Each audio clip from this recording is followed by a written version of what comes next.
തണുപ്പ് വർദ്ധിച്ചതോടെ വായു മലിനീകരണം കൂടുതൽ രൂക്ഷമായിരിക്കുന്നു. കടുത്ത പുകമഞ്ഞ് കാരണം വാഹനങ്ങൾ കൂട്ടിയിടിക്കുന്ന സംഭവങ്ങൾ വർദ്ധിക്കുന്നു. ശനിയാഴ്ച ഹരിയാനയിലെ റോഹ്തക്കിൽ കനത്ത മൂടൽമഞ്ഞ് കാഴ്ച മറച്ചതിനെ തുടർന്ന് ട്രക്കുകളും ബസ്സുകളും ഉൾപ്പെടെ 12ഓളം വാഹനങ്ങൾ കൂട്ടിയിടിച്ച് വലിയ അപകടമുണ്ടായി. ഹിസാറിലും റവാരിയിലും ഇത്തരം സംഭവങ്ങൾ റിപ്പോർട്ട് ചെയ്യപ്പെടുന്നു. ഡൽഹിയുടെ മൊത്തത്തിലുള്ള വായു ഗുണനിലവാരം സൂചികയിൽ ഗുരുതര വിഭാഗത്തിൽപ്പെട്ട 450-ന് മുകളിലാണ്. അന്തരീക്ഷ മലിനീകരണത്തെ തുടർന്ന് വിമാനത്താവളത്തിലും നിരവധി പ്രദേശങ്ങളിലും കനത്ത പുകമഞ്ഞ് രൂപപ്പെട്ടത് യാത്രക്കാരിൽ ആശങ്ക ഉയർത്തുന്നുണ്ട്. ഡൽഹിക്കും ഹരിയാനയ്ക്കും പുറമെ ഉത്തർപ്രദേശ്, പഞ്ചാബ് എന്നിവിടങ്ങളിലും സമാനമായ അവസ്ഥകൾ റിപ്പോർട്ട് ചെയ്തിട്ടുണ്ട്.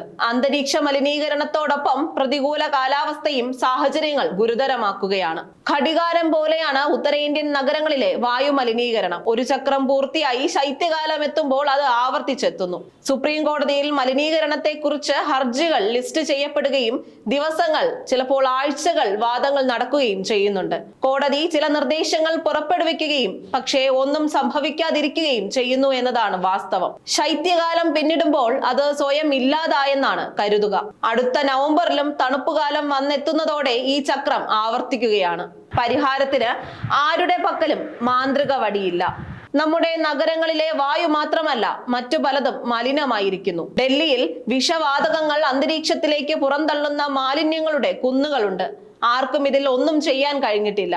ആയിരക്കണക്കിന് കോടി നികുതിദായകരുടെ പണം ചെലവഴിച്ചിട്ടും യമുനയിലെ മലിനജലം വൃത്തിയാക്കാൻ കഴിയുന്നില്ല. സ്വിറ്റ്സർലൻഡ് ആസ്ഥാനമായുള്ള വായു ഗുണനിലവാര സാങ്കേതിക സ്ഥാപനമായ IQAir ഡൽഹിയെ ഇപ്പോൾ ഏറ്റവും മലിനമായ 2ാമത്തെ നഗരമായി റാങ്ക് ചെയ്തിട്ടുണ്ട്. ആഗോളതലത്തിൽ ഏറ്റവും മലിനമായ 50 നഗരങ്ങളിൽ 45 ഇന്ത്യയിലാണ്. ഡൽഹി 1ാം സ്ഥാനത്താണ്. വായു നിലവാര സൂചിക 400-ന് മുകളിൽ പോകുന്നത് ഒരു ഗ്യാസ് ചാമ്പറിന് തുല്യമാണ്.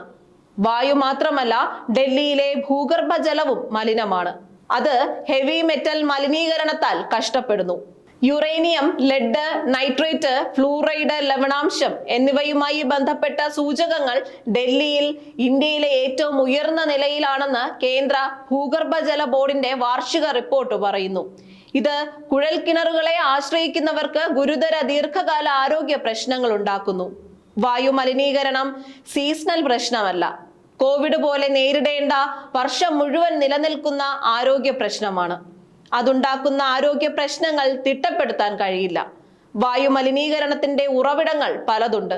വയൽ മാലിന്യങ്ങൾ കത്തിക്കുന്നത് ഡൽഹിയിലെ ആകെ വായു മലിനീകരണത്തിന്റെ 4% മാത്രമേ കാരണമാകുന്നുള്ളൂ എന്നതാണ് സത്യം. നിർമ്മാണങ്ങൾ, കൽക്കരി പവർ പ്ലാന്റുകൾ, വ്യാവസായിക ക്ലസ്റ്ററുകൾ, ഡീസൽ ഫ്ലീറ്റുകൾ, ഇഷ്ടിക ചൂളകൾ തുടങ്ങി കാഴ്ചയിൽ നിന്ന് മാറി പ്രവർത്തിക്കുന്ന മലിനീകരണ സ്രോതസ്സുകൾ അനവധിയുണ്ട്. ഇവയെല്ലാം തുടർച്ചയായി കണികാ പദാർത്ഥങ്ങളും വിഷവാതകങ്ങളും പുറത്തുവിടുന്നു. പുനരുപയോഗ ഊർജ മേഖലയിൽ ദ്രുതഗതിയിലുള്ള വളർച്ച ഉണ്ടായിരുന്നിട്ടും ഇപ്പോഴും ഇന്ത്യയുടെ വൈദ്യുതി ഉൽപാദനത്തിന്റെ 74%-ലധികവും കൽക്കരിയിൽ നിന്നാണ്. മലിനീകരണം ഉണ്ടാക്കുന്ന പ്രശ്നങ്ങൾക്ക് നമ്മെ പ്രതിരോധ ശേഷിയുള്ളവരാക്കാൻ ആന്റിബോഡികൾ നിർമ്മിക്കാൻ കഴിയില്ല. അതിനാൽ ആരോഗ്യ അടിയന്തര ഘട്ടങ്ങളിൽ കൂട്ടത്തോടെ നൽകാവുന്ന വാക്സിനുകളോ മരുന്നുകളോ നിലവിലില്ല. മലിനീകരണം ഒന്നിലധികം അവയവങ്ങളെ ബാധിക്കുന്നതിനാൽ മലിനവായു ഒരു വ്യക്തിയിൽ ഏതെങ്കിലും പ്രത്യേക രോഗത്തിനോ മരണത്തിനോ എത്രത്തോളം കാരണമാകുമെന്ന് കൃത്യമായി കണക്കാക്കാൻ കഴിയില്ല. State of Global Air 2025 report 2023-ൽ ഇന്ത്യയിൽ 2 ദശലക്ഷത്തിലധികം മരണങ്ങൾ മലിനീകരണം മൂലമുണ്ടാകുന്നതായി കണക്കാക്കുന്നു. വിഷലിപ്ത വായു വിഷലിപ്ത രാഷ്ട്രീയത്തിന്റെ കൂടി ഉൽപ്പന്നമാണെന്ന് നിരീക്ഷിക്കേണ്ടി വരുന്നുണ്ട്. യഥാർത്ഥ പ്രശ്നങ്ങളെ അവഗണിക്കുന്ന രാഷ്ട്രീയത്തിന്റെ സർക്കസ് നമ്മെ ഗുരുതരമായ ഈ പ്രശ്നങ്ങളെ നേരിടുന്നതിൽ നിന്ന് ശ്രദ്ധ തിരിക്കുന്നു. വായു മലിനീകരണം ഇന്ത്യയിൽ ഒരിക്കലും തെരഞ്ഞെടുപ്പ് വിഷയമായിട്ടില്ല. കഠിനമായ മലിനീകരണമുള്ള ഡൽഹിയിൽ പോലും ആരും മലിനീകരണം തടയുന്നതിന്റെ പരാജയത്തിന്റെ പേരിൽ സർക്കാരിനെ ചോദ്യം ചെയ്യുന്നില്ല. മലിനീകരണത്തെ നേരിടാൻ നമ്മുടെ സംവിധാനത്തിനുള്ളിൽ ഏജൻസികളുണ്ട്. അവർ ഫലപ്രദമായി പ്രവർത്തിക്കേണ്ടതില്ലെന്ന് തീരുമാനിച്ചാൽ എന്തു ചെയ്യാനാവും? വയൽ മാലിന്യങ്ങൾ കത്തിക്കുന്നത് തടയാൻ കേന്ദ്ര സർക്കാരിന് സംസ്ഥാനങ്ങളെ ഏകോപിപ്പിച്ചുള്ള നടപടികൾ സ്വീകരിക്കേണ്ടതില്ലെന്ന് വന്നാൽ എന്തു ചെയ്യാൻ കഴിയും? ഡൽഹിയിലും ഗുഡ്ഗാവ് പോലുള്ള നഗരങ്ങളിലും കാര്യക്ഷമവും കേന്ദ്രീകൃതവുമായ മാലിന്യ സംസ്കരണ സംവിധാനങ്ങൾ നടപ്പിലാക്കുന്നതിൽ നിന്ന് സർക്കാരിനെ ആരും തടയുന്നില്ല. തെർമൽ പ്ലാന്റുകളുടെ മലിനീകരണ മാനദണ്ഡങ്ങൾ ഇളവ് ചെയ്ത് തിരുത്താം. ടാർ ചെയ്യാത്ത റോഡുകൾ അടച്ചിടാൻ തീരുമാനിക്കാം. ഇഷ്ടിക ചൂളകളെയും ഫാക്ടറികളെയും മലിനീകരണ രഹിതമാക്കാൻ നവീകരിക്കുന്നതിൽ നിന്ന് ആർക്കാണ് സർക്കാരുകളെ തടയാനാവുക?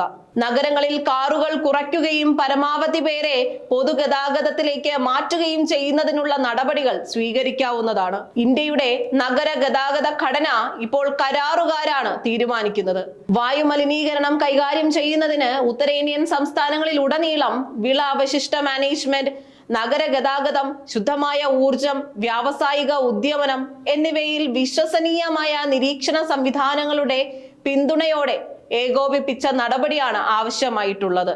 വായുവും വെള്ളവും വൃത്തിയാക്കാതെ ഇന്ത്യക്ക് ഒരു വളർച്ചയും നേടാനാവില്ല. ഇന്ത്യയുടെ വളർച്ചയുടെ രൂപവും പൗരന്മാരുടെ ആരോഗ്യവും വായു മലിനീകരണത്തെ നാം എങ്ങനെ നേരിടുന്നു എന്നതിനെ ആശ്രയിച്ചിരിക്കുന്നു എന്നത് വലിയൊരു കണ്ടുപിടുത്തമല്ല. സാമാന്യമായ ബുദ്ധിയാൽ ആലോചിച്ചാൽ കിട്ടുന്ന ലളിതമായ മറുപടി മാത്രമാണ്.